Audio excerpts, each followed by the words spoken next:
மாவீரரின் கனவு நம்மை வழிநடத்தட்டும்.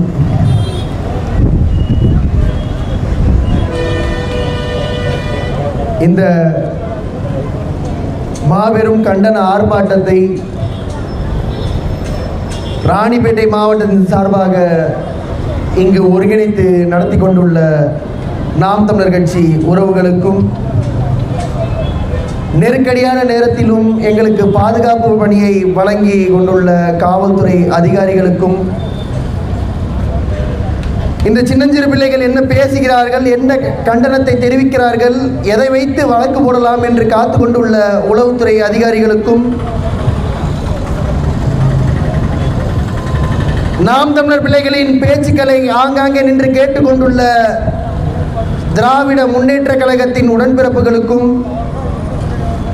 இப்பகுதி வாழ் தாய் தமிழ் உறவுகள் அனைவருக்கும் செந்தமிழன் சீமானின் தம்பி சல்மானின் எழுச்சி புரட்சிமான வணக்கங்கள். என் அன்பு உறவுகளே, ஏறத்தாழ திராவிட முன்னேற்ற கழகத்தின் ஆட்சி அமைந்து இவர்கள் சொல்வது போல முத்தமிழ் அறிஞர் ஐயா கருணாநிதி பெற்றெடுத்த தவ புதல்வன் முத்துவேல் கருணாநிதி ஸ்டாலின் அவர்களின் ஆட்சி அமைந்து 3 ஆண்டு காலம் கடந்துவிட்டது. ஏறத்தாழ இந்த 3 ஆண்டு காலத்தில் தமிழ்நாட்டில் மட்டும் 134 படுகொலைகள் நடைபெற்றிருக்கு. இந்த 134 படுகொலைகளும் ஏதோ பங்காளி சந்தையிலோ இல்லை பணம் கொடுக்கல் வாங்கலிலோ ஏற்பட்ட பிரச்சனைகள் அல்ல. இந்த 134 படுகொலைகளும் கூலிப்படைகளை வைத்து வெட்டி வீழ்த்தி இருக்கிறார்கள். சமீபத்தில் நடைபெற்ற சென்னை பெரம்பலூர் பகுதியில் பகுஜன் சமாஜ் கட்சியின் தலைவர் அன்பண்ணன் ஆம்ஸ்டாங் அவர்கள் அவருடைய வீட்டு வாசலில் வைத்து வெட்டி வீழ்த்தப்பட்டிருக்கிறார். அண்ணன் ஆம்ஸ்டாங் அவர்களின் படுகொலைக்கு நீதி வேண்டி அடுத்த 5 நிமிடத்தில் சென்னை சம்பத்திக்க போகிறது, அங்கு பெரும் பிரச்சனைகள் ஏற்பட போகிறது என்ற காரணத்தினால் 3 மணி நேரத்தில் அந்த குற்றவாளிகள் அண்ணாநகர் காவல் நிலையத்தில் தஞ்சமடைகிறார்கள். அப்படி அண்ணாநகர் காவல் நிலையத்தில் தஞ்சமடைந்த அந்த குற்றவாளிகள் கைது செய்யப்பட்டார்கள் என்ற அறிவிப்பு வருது. ஆனால் பத்திரிகைகள் தெளிவாக கூறப்பட்டது இவர்கள் சரண்டர் ஆயிட்டாங்கன்னு. அதற்கு அவர்கள் சரண்டரான அடுத்த 1 மணி நேரத்தில் அப்போதைய சென்னை கமிஷனர் பத்திரிகையாளரை சந்திக்கிறார்.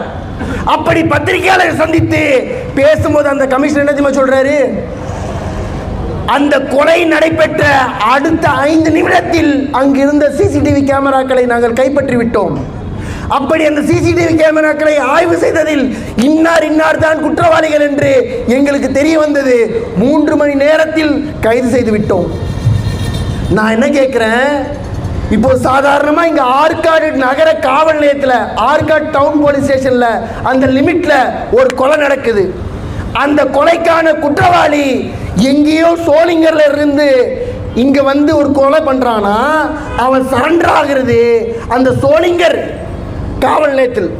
அப்ப நீங்க சிரித்து பார்க்கணும் மக்களே, ஆற்காடு நகர காவல் நிலையத்தில் ஒரு கொலை நடக்குது, ஆனா குற்றவாளி கைது செய்யப்பட்டது என்று சொல்றது சோளிங்கர் காவல் நிலையத்தில். அப்போ கொலை செய்யப்பட்டது பெரம்பலூர்ல, சரண்டர் ஆனது அண்ணா நகர்ல. அப்ப நீங்க சிரித்து பார்க்கணும். சென்னை கமிஷனர் இந்த கேள்விக்கு பத்திரிகையாளர் இடத்துல பதில் கொடுக்க மறுத்து விட்டார். எப்படி கொலை நடந்தது ஒரு இடத்தில், ஆனால் கைது செய்தது வேறொரு காவல்துறை. அப்ப நீங்க சிந்தித்து பார்க்கணும் மக்களே, திட்டமிட்டு எங்கே திராவிட மாடல் அந்த ஆட்சியை மக்கள் கழுவி ஊத்திடுவார்கள் என்ற காரணத்தினால் உடனடியாக எவன்டா கொலை செஞ்சது ஒரு 5 பேர் கொண்டு போய் மூடினான். அடுத்த மறுநாள் ஒருத்தரை ரிமாண்ட் செஞ்சா 24 மணி நேரம் அவர்களை விசாரிக்கிறதுக்கான அனுமதி இருக்கு. ஆனால் அந்த இரவே 6 மணிக்கு கொலை நடக்குது, சரியா 8-8:30 மணிக்கு மேஜிஸ்ட்ரேட் வீட்டில் ரிமாண்டு. ஏன் விசாரிக்கல? ஏன் அண்ணாநகர் காவல் நிலையத்தில் சரண்டர் அடைஞ்சவங்களை ஏதோ தெரியாத ஒரு இடத்துக்கு கொண்டு போய் விசாரிக்க முடியாது? அந்த 7 மணிலிருந்து மறுநாள் இரவு 7 மணி வரைக்கும் உங்களுக்கு அதிகாரம் இருக்கே. ஏன் அதை செய்யல? ஏனென்றால் விசாரிக்கும் நோக்கம் இல்லை அவர்களுக்கு. விசாரணை செய்வதற்கான நோக்கமே இல்லை. ஏன் தெரியுமா? இந்த கொலையில் இப்போது கைது செய்யப்பட்டிருக்கிறவர்கள் யார் யார் தெரியுமா? கொலை செய்யப்பட்டவர் ஒரு சமூகத்திற்காக, ஒட்டுமொத்த தாழ்த்தப்பட்ட பிற்படுத்தப்பட்ட சமூகத்திற்காக போராடிய ஒரு தலைவர். அந்த தலைவர் கொலை செய்யப்படுறார். அந்த கொலைக்கு காரணம் இப்போது கைது செய்யப்பட்டவர்கள் யார் யார் தெரியுமா? அதிமுகவின் கவுன்சிலர், திமுகவின் பிரதிநிதி, திமுகவின் கிளை செயலாளர், பாஜக பொறுப்பாளர், தமாக பொறுப்பாளர். அப்ப சிந்திச்சு பார்க்கணும் மக்களே, ஒரு தாழ்த்தப்பட்ட பிற்படுத்தப்பட்ட மக்களுக்காக போராடுகின்ற ஒரு தலைவரை கொலை செய்வதற்காக 5 கட்சி கூட்டணி அமைச்சிருக்கு. எப்படி 5 ஆண்டுகளுக்கு ஒரு முறை மக்களிடம் ஓட்டு வாங்கி மக்களை பொருளாதார கொலை செய்ய, மக்களை விலைவாசி உயர்வு ஏற்படுத்தி கொலை செய்ய எப்படி கூட்டணி அமைக்கிறார்களோ அதுபோல ஒரு தலைவனை வீழ்த்துவதற்காக இவர்கள் கள்ள கூட்டணி அமைத்திருக்கிறார்கள். அப்ப சிந்தித்து பார்க்கணும் மக்களே, அதிமுக கட்சி வேற, திமுக கட்சி வேற. ஆனால் ஒரு தலைவனை கொல்வதற்காக இவர்கள் கூட்டணி அமைத்தார்கள். எப்படி? அப்ப சிந்தித்து பாருங்க. ஒரு புறம் சட்ட ஒழுங்கு சீர்கேடு, மறுபக்கம் விலைவாசி உயர்வு. எப்படி? இங்கு சட்ட ஒழுங்கு சந்தித்திருக்கிறது. முத்துவேல் கருணாநிதி அவர்கள் மகன் ஸ்டாலின் ஆட்சி நடத்த லாயக்கில்லை என்று சமூக ஊடகங்கள் பேசுது. ஆனால் இவர்கள் என்ன செய்யறாங்க தெரியுமா? அதானியுடைய அந்த மின்சார உற்பத்தி கிடங்குகளில் இருந்து மின்சாரத்தை அதிக விலை கொடுத்து வாங்குறது. அதிக விலை கொடுத்து வாங்கி, ஆனால் அந்த மின்சாரம் வாங்குவதற்கான அந்த தொகை யாருடைய தலையில் விடுது? இப்போ ஏற்றிருக்காங்க பாருங்க, 22% உயர்வு. மின் கட்டணத்தில் 22% மின்சார கட்டணம் உயர்வு. அது 5 ஆண்டு கால ஆட்சியில் இப்போதான் உயர்த்தினாங்களா? கிடையாது. இந்த 3 ஆண்டு கால ஆட்சியில் இரண்டாவது முறையாக இந்த மின் கட்டண உயர்வு ஏற்பட்டிருக்கு. கடந்த 2022 செப்டம்பர் மாதத்தில் 26% மின்சார கட்டணத்தை உயர்த்தியிருக்காங்க. இப்போ மறுபடியும் 2024 அடுத்த செப்டம்பர் வரபோது அதுக்குள்ள 22%, ஏறத்தாழ 46% மின் கட்டண உயர்வை உயர்த்தியது இந்த நீங்கள் வாக்களித்த கருணாநிதி பெத்தெடுத்தாரு. கருணாநிதி பெத்தெடுத்த முத்து, இந்த முத்துவேல் கருணாநிதி ஸ்டாலினுக்கு நாங்க தான் அவர் எங்க வீட்டுக்கு சொத்துன்னு போட்டீங்கள ஓட்ட, அந்த ஓட்ட போட்டதால தான் அவன் உங்களை தூக்கி ரோட்ல போட்டான். நீங்க போட்டீங்க ஓட்டு, அவன் மொத்த நாட்டையும் வித்துட்டான். நீங்க போட்டது ஒத்த ஓட்டுது. என் அன்பு மக்களே, நீங்கள் ஒரு ஓட்டு தான் போட்டீங்க. அந்த ஒரு ஓட்டுக்கான விலை எவ்வளவு நீங்க நிர்ணயிச்சீங்க? சட்டமன்ற தேர்தலா 1000 ரூபாய். இல்ல பாராளுமன்ற தேர்தல் அண்ணன் ஜெகத்ரட்சகன் நின்னாரு 500 ரூபாய். ஆனால் உங்களுடைய ஒரு ஓட்டின் மதிப்பை நீங்கள் ஓட்டு போட்ட முத்துவேல் கருணாநிதி ஸ்டாலின் என்ன தெரியுமா வச்சிருக்காரு? ஒரு ஓட்டுடைய மதிப்பு கிட்டத்தட்ட 10 லட்சம். 10 லட்சம். அப்ப சிந்தித்து பாருங்க, உங்களுக்கு போடுவது நாய்க்கு எலும்பு துண்டு போடுவது போல 1000 ரூபாய். ஆனால் அவர்கள் உங்களை விற்பது 10 லட்சத்துக்கு. 10 லட்சத்துக்கு எங்க போகுது? நமக்கு சுயமரியாதை இல்ல? ஏங்க, நம்ம உழைச்சதாங்க நமக்கு சோறு. அவன் யாருங்க நமக்கு 1000 ரூபாய் பணம் தர? இது சிந்திக்க மாட்டோம். வாக்களிப்பதற்கு முன்பாக அனைத்து குடும்ப தலைவிகளுக்கும் 1000 ரூபாய். வாக்களித்த பின்னாடி என்ன சொன்னாரு? தகுதி வாய்ந்த குடும்ப தலைவிகளுக்கு 1000 ரூபாய். என்ன தகுதி? என் வீட்டு பெண்மணியை தகுதியிட நீ யார்? ஒருத்தன் கேட்கல. எப்படி நீ தகுதியை பிரிக்கிற?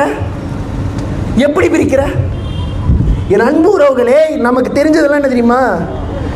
இந்த பேருந்தில் போகிறதுக்கு இலவசம். பெண்கள்லாம் இலவசமாக போயிடலாம். அந்த பேருந்துக்கு போயிடலாம். பெண்களுக்கு இலவசம்னு கொண்டு வந்த திட்டத்துக்கு பிறகு ஏறத்தாழ 25% பேருந்துகள் குறைக்கப்பட்டிருக்கு. மக்கள் வெள்ளத்தில் பிதுங்கி வழியுது பேருந்துகள். அரசு பேருந்து, இந்த அரசு பேருந்தில் இலவசம்னு கொண்டு வந்துட்டு எந்த மக்களும் போகலன்னு தனியார் பேருந்து விலையை உயர்த்திட்டான். தனியார் பேருந்து விலை உயர்த்தணுன்னு அரசு பேருந்துடைய எண்ணிக்கையை குறைச்சிட்டான்.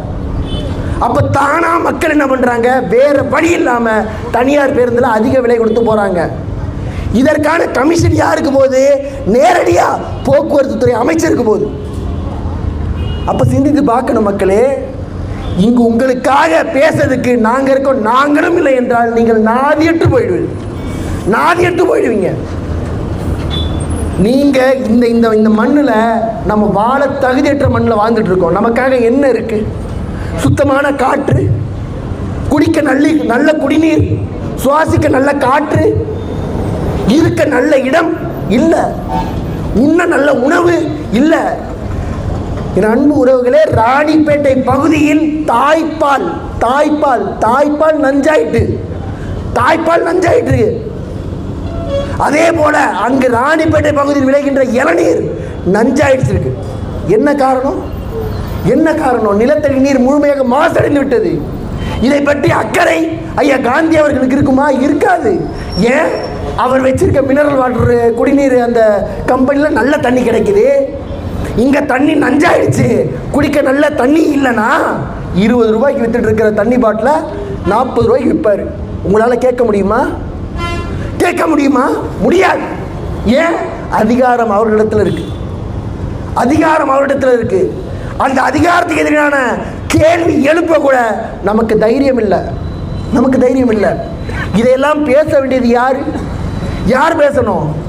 உங்களிடமிருந்து ஓட்டு வாங்கிய நாங்கள் தான் தமிழகத்தின் 2வது பெரிய கட்சி, நாங்கள் தான் தமிழகத்தின் எதிர்கட்சி என்று பேசிக்கொண்டிருக்கின்ற அதிமுக பேசணும். பேசிச்சா? இன்னைக்கு வரைக்கும் பேசல. ஏன்? செந்தில் பாலாஜிக்கு என்ன நிலைமையோ அதே தான் எடப்பாடிக்கும் ஏற்படும் அந்த பயம். ஆனால் நாம் தமிழர் பிள்ளைகள் எங்களுக்கு அந்த மாதிரியான பயங்கள் இல்லை. ஏனென்றால் உண்மையும் நேர்மையுமாக சத்தியத்தின் பிள்ளைகள் நாங்கள். சத்தியமே பெருவுருவமாக நின்ற ஒப்பற்ற பெருந்தலைவன் பிரபாகரனின் வளர்ப்பு நாங்கள். எங்களுக்கு அந்த பயம் கிடையாது. நீ என்ன செந்தில் பாலாஜி தூக்கி போட்ட மாதிரி 100 நாள் உள்ள போடுவ, 150 நாள் கூட உள்ள போடு. உள்ள போகும்போதும் நாங்கள் நாம் தமிழர், வெளியே வரும்போதும் நாங்கள் நாம் தமிழர் தான். அப்போ சிந்தித்து பார்க்கணும் மக்களே, இங்கே திட்டமிட்டு நம்மளுடைய வாழ்வாதாரம் திருடப்படுது. நம்ம பிள்ளைகள் படித்து நல்ல வேலைக்கு போக முடியுமா? முடியாது. ஏன்? நீ படித்த பிறகு 12ஆம் வகுப்பு முடித்த பிறகு நீ என்ன செய்ய வேண்டும்னு யோசிக்கும் போது நம் வீட்டு பிள்ளைகளை கேட்போம், ஏன்பா நீ பெரியவனா என்னப்பா ஆக போகிற? அப்பா நான் டாக்டர் ஆக போகிறேன். நம்ம இன்னைக்கு நிலைமையில நம்ம பிள்ளை டாக்டர் ஆகணும்னு சொன்னால் நம்முடைய நிலை என்ன? ஒரு பிள்ளை 12ஆம் வகுப்பு முடிக்கிறதுக்கு முன்பாகவே 11ஆம் வகுப்புலேயே நீட் கோச்சிங் சென்டரில் சேர்க்கணும். நீட் கோச்சிங் சென்டரில் சேர்க்கணும்னா குறைந்தபட்சம் 1 லட்சம் ரூபாய் தொகை கட்டணும். 1 லட்சம் ரூபாய் தொகை கட்டணும். அந்த 1 லட்சம் ரூபாய் நாம் எங்கே போய் வாங்குவோம்? யார் கொடுப்பா? நீட்டை நாங்கள் எதிர்க்கிறோன்னு திமுக. எப்படி எதிர்ப்ப? அதற்கான ரகசியம் எங்களுக்கு தான் தெரியும் உதயநிதி ஸ்டாலின். ஆனால் இன்று அடுத்த துணை முதல்வர் அவர்தான் என்ற பேச்சுவார்த்தை போகுது. இன்னைக்கு வரைக்கும் நீட்டுக்கான ரகசியம் வரல. அப்ப நம்ம சிந்தித்து பார்க்கணும் மக்களே, இவர்கள் திட்டமிட்டு நம்மை கொள்ளையடிக்கின்ற கூட்டங்கள் தான் இந்த திராவிட கூட்டங்கள். திட்டமிட்டு நம்மளை கொள்ளையடிக்கிறான். திட்டமிட்டு எப்படி லீகல் ஒயிட் காலர் அந்த 420 வாங்கல, ஒயிட் காலர் 420 அந்த மாதிரி இவர்கள் ஒயிட் காலர் அத்தாரிட்டிஸ். இவங்க தான் அத்தாரிட்டி. திருடுறதுக்கே பேர் போன அத்தாரிட்டி பெற்ற லைசன்ஸ் பெற்ற உரிமையாளர்கள் யாரு? இந்த திமுகவினர். இவர்கள் தான். நீங்க சிந்திச்சு பாருங்க. மணல் கொள்ளை இப்ப ஆற்காடு ஆத்துல மணல் எடுக்க அனுமதி தர போறான். ஆற்காடு ஆத்துல நீங்கள் எழுதி வச்சுக்கோங்க. ஆற்காடு பாலாற்றில் மட்டும் இல்லை, இந்த ராணிப்பேட்டை எந்த எல்லைக்குள் இருக்கின்ற எந்த பாலாற்றிலும் இந்த நாம் தமிழர் பிள்ளைகள் நாங்கள் இருக்கும் வரை ஒரு புடி மண்ணால் விட மாட்டோம். ஒரு புடி மண்ணால் விட மாட்டோம். நீங்கள் எழுதி வச்சுக்கோங்க. என்ன செய்வீங்க? மிஞ்சி மிஞ்சி போனால் ஒரு வழக்கு, 3 மாதம் 6 மாதம் குண்டாசு போகிறோம். ஏற்கனவே சொன்னது போல உள்ளே போகும்போதும் நாம் தமிழர் தான், வெளியே வரும்போதும் நாங்கள் நாம் தமிழர் தான். இதுதான் எங்களுடைய நிலைப்பாடு. என் அன்பு உறவுகளே, இன்னைக்கு நேரம் ரொம்ப சுருக்கமாக இருக்குது. ஏன்னா எங்களுக்கு அடுத்து யாரோ ஒரு கட்சி ஆர்ப்பாட்டம் நடத்த போகுது. அதனால் காவல்துறையுடைய வேண்டுதலின் பேரில் நாங்கள் வேகமாக முடிக்க வேண்டிய கட்டாயத்தில் இருக்கோம். ஆனால் இந்த ஆர்ப்பாட்டம் இதோடு முடிந்ததா என்றால் இல்லை. தமிழ்நாடு முழுக்க எங்கள் அண்ணன் சீமான் அவர்கள் உத்தரவின் பேரில் தமிழ்நாடு முழுக்க இன்று ஆர்ப்பாட்டம் நடக்குது. அப்ப இந்த ஆர்ப்பாட்டத்துடைய கோரிக்கைகள் என்ன? அண்ணன் ஆம்ஸ்ட்ராங் அவர்களின் கொலைக்கு நீதி வேணும். உண்மையான குற்றவாளிகள் எவனா இருந்தாலும், அது திமுக அமைச்சர்களாக இருக்கட்டும், அதிமுகவின் முன்னாள் அமைச்சர்களாக இருக்கட்டும், எவனா இருக்கட்டும், உண்மையான சரியான நீதி விசாரணை வேணும். அதே போல எங்களுடைய மதுரை மாவட்ட வடக்கு தொகுதி செயலாளர் அண்ணன் பாலமுருகன் அவருடைய படுகொலைக்கு உண்மையான நீதி வேணும். என் அன்பு உறவுகளே, இங்கு கேட்டுக்கொண்டிருக்கிற உங்களுக்கும் சரி, பேசுகின்ற எனக்கும் சரி, இந்த நாட்டில் பாதுகாப்பு கிடையாது. அடுத்த கூட்டத்தில் இதே போல வந்து உங்கள் முன்னால் பேசுவேனா என்றால் அதுவும் நிச்சயம் கிடையாது. ஏனென்றால் தமிழ்நாட்டின் சட்ட ஒழுங்கு இந்த அளவுக்கு இருக்கு. எப்போ எவன் எந்த இடத்துல வெட்டி கொள்ளுவான்னு தெரியாது. கேட்கின்ற உங்களுக்கு எந்த இடத்துக்கு எது நடக்கும்னு தெரியாது. அந்த அளவுக்கு சட்ட ஒழுங்கு போகுது திராவிட முன்னேற்ற கழகத்தின் ஆட்சி காலத்தில். இந்த சட்ட ஒழுங்கு சீர் செய்யப்படணும். உண்மையான குற்றவாளிகள் கடுமையாக தண்டிக்கப்படணும். தமிழ்நாட்டில் இருக்கின்ற அத்தனை தலைவர்களுக்கும் பாதுகாப்பு வழங்கணும். கள்ளச்சாராயத்தை முழுமையாக ஒழிக்கணும். காட்டன் சூதாட்டத்தை முழுமையாக ஒழிக்கணும். இல்லை என்றால் இந்த திராவிட முன்னேற்ற கழகத்தின் ஆட்சியை ஒழிப்பதை தவிர வேற வழியே இல்லை. ஒன்று அவர்கள் இதை முடிக்கணும், இல்லை என்றால் திராவிட முன்னேற்ற கழகத்தின் ஆட்சியை மக்கள் நாம முடிக்கணும். என் அன்பு உறவுகளே, இனிவரும் காலங்களில் இந்த நாடு நல்லா இருக்கணும்னா முடிக்கிறேங்க. இந்த நாடு நல்லா இருக்கணும்னா, இந்த நாட்டு மக்கள் வளமாக வாழ வேண்டும் என்றால், நாட்டு மக்களுக்கு நல்ல வாழ்வாதாரத்தோடு கொண்ட கல்வி வேண்டும் என்றால், நல்ல மருத்துவம், அங்க இருக்கிற மாவட்ட ஆட்சியர் முதல் கீழே இருக்கிற மாவட்டத்தில் இருக்க ஏதோ ஒரு குக்கிராமத்தில் இருக்கிற ஆயா வரைக்கும் நல்ல தரமான மருத்துவம் இலவசமாக கிடைக்க வேண்டும் என்றால், நீங்கள் உண்மையும் நேர்மையானவர்கள் என்றால், நீங்கள் உண்மையிலேயே பகவான் கிருஷ்ண பரமாத்மாவை நம்புபவர்கள் என்றால், உண்மையிலேயே நீங்கள் இயேசுபிரானை நம்புபவர்கள் என்றால், உண்மையிலேயே நீங்கள் அல்லாவை நம்புபவர்கள் என்றால், நீங்கள் உண்மையும் நேர்மையுமாக இருந்து நீங்கள் வாக்களிக்க வேண்டியது நாம் தமிழர் கட்சிக்கும் அண்ணன் சீமானுக்கு மட்டும்தான், அவர்களுக்கு மட்டும்தான். ஏனென்றால் நாங்கள் தான் சொல்கிறோம், இந்த ஐயா இயேசுபிரான் அவர்கள் சொன்னது போல, உங்களில் யார் யோக்கியனோ அவனே அவர்கள் மீது கல்லெடுத்து எறியுங்கள் என்றார். அதுபோல நாங்கள் யோக்கியர்கள், நாங்கள் இந்த திமுக மீதும் அதிமுகவின் மீதும் கல்லெடுத்து எறிகிறோம். நாங்கள் எறிகிறோம். அவர்கள் பேசட்டும். நாம் தமிழர் கட்சி இந்த இடத்துல இந்த மாதிரியான குற்றச்சாட்டு இருக்கு, நாம் தமிழர் கட்சி இந்த ஊழலை செஞ்சிருக்கு, நாம் தமிழர் கட்சி இப்படி ஒரு விஷயத்தை பண்ணியிருக்கு, பேசட்டும். பேச முடியாது. ஏனென்றால் ஏற்கனவே நான் சொன்னது போல நாங்கள் கரைப்படாத கைகளுக்கு சொந்தக்காரர்கள் நாங்கள் தான். அப்போ உடனடியாக இந்த டிட்டாச்மெண்ட் இருப்பீங்க. டிட்டாச்மெண்ட் தயவு செஞ்சு குறிப்பெடுத்துக்கங்க.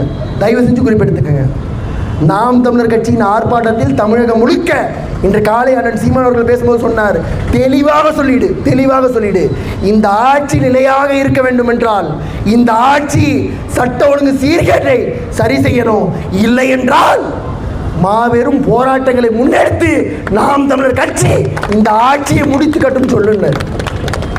அதை மறுபடியும் நான் பதிவு செய்கிறேன். டிட்டாச்மெண்ட் குறிப்பெடுத்து உங்கள் எசமானர்களுக்கு அனுப்புங்க. இந்த ஆட்சியில் கட்டாயம் நாம் தமிழர் கட்சியில் இருக்கின்ற பிள்ளைகளுக்கும் பாதுகாப்பில்லை. நேற்று ஒரு அழைப்பு வந்துச்சு. நேற்று அழைப்பில் தெளிவாக சொல்லப்பட்டிருக்கு. அதில் என்ன சொல்கிறாங்கன்னா, டிட்டாச்மெண்ட் மறுபடியும் காது கொடுத்து கேட்டுக்கங்க, நீங்கள் குறிப்பெடுத்து கூட வச்சுக்கோங்க. திருச்சியில் இருக்கின்ற ஒரு திமுகவின் பிரமுகர் திருச்சியில் இருக்கின்ற நாம் தமிழர் கட்சியை சார்ந்தவர்களுக்கு குறிவைத்திருக்கிறார். அவர்களை முடித்து கட்ட திட்டமிட்டு இருக்கிறார். அதை உடனடியாக பேசுங்கள் அண்ணான்னு ஒரு பதிவு. நாங்கள் மறுபடியும் சொல்கிறோம், நீ திருச்சியில் இல்லை, இங்கே சென்னையிலேருந்து கன்னியாகுமரி வரைக்கும் நீங்கள் எங்கே நாம் தமிழர் கட்சிக்காரனை தொடரணும்னு நினச்சாலும் நீ தொட்டு பார்த்துரும். நீ தொடு. நீ திமுக பிரமுகர் இல்லை, நீ எவனாரு? நீ எங்களை வெட்டி வீழ்த்த நினைத்தால் நாங்கள் வீழ்வதற்குள் உன்னை வெட்டி சாய்த்து விடுவோம். நீ கருத்திலாம் போது இங்க பக்கத்திலே இன்னொரு மைக் வைக்கிற, வா பேசுவோம். திமுக 3 ஆண்டு கால ஆட்சி சாதனை 534 திட்டங்களை நாங்கள் நிறைவேற்றோம் சொன்னீங்க. என்ன செஞ்சிருக்கீங்க? வாங்க பேசுவோம். அதை பேச துப்பில்லை உனக்கு. நீ என்ன பண்ண? உயிர் போச்சுன்னா என்ன? இங்க ஒரு சீமான் இல்லை ராசா, ஒரு பிரபாகரன் இல்லை, 35 லட்சம் பிரபாகரன் இங்க இருக்கோம். 35 லட்சம் பிரபாகரன், 35 லட்சம் சீமான்கள் இங்க இருக்கோம். பார்த்து பேசு. இந்த அண்ணன் சீமான் அவர்களுடைய பேச்சு ஏஐல எடுத்து போட்டுட்டு இருக்காங்க.